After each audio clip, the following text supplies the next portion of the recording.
Good morning mga ka-sounds. Ito na yung Twitter natin. BCS 300 watts powered by Broadway.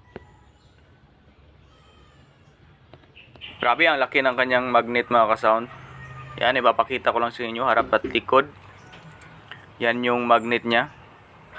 Yan, ganyan siya kalaki. Then sa pag-connect nito, naglagay na rin ako ng capacitor. Ang paglagay ko dyan, mayroon akong nilagay sa positive, mayroon din sa negative. Bali, naka-series lang yung capacitor niya.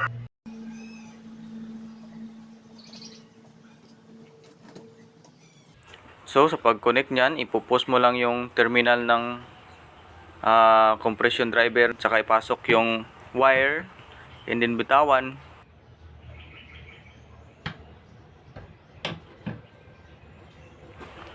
And then sa kabila naman,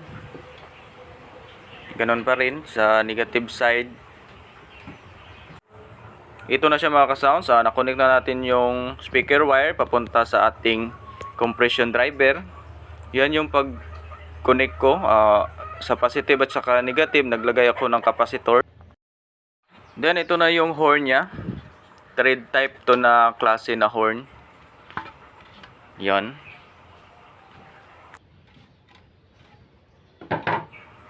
Ito yung magiging buka ng ating driver unit para maging long range siya.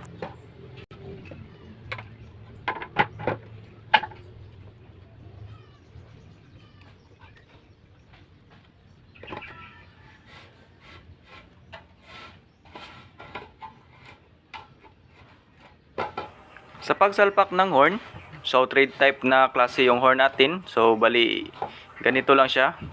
Iikot-ikot mo lang yung horn niya sa kanyang driver unit kasi naka-thread man. Yan, nalock na siya. So, sasalpak na natin siya. Ito yung gamit ko sa pag-screw ng ating horn. Yan din yung gamit ko sa pag-screw ng ating 10-inch speaker kasi yung sa loob ng 10-inch speaker medyo masikip.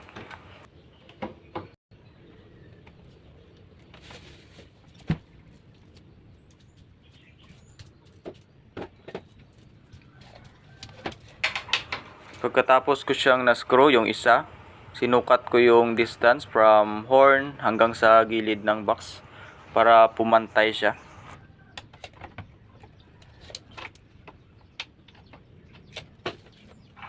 Pantay na siya, so i-screw na natin lahat. Let's go!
Yun, ito na siya mga ka-sounds ang ating line array box. Ang laman nito ay dual D10 400 watts powered by Crown. And then sa Twitter natin, 300 watts powered by Broadway.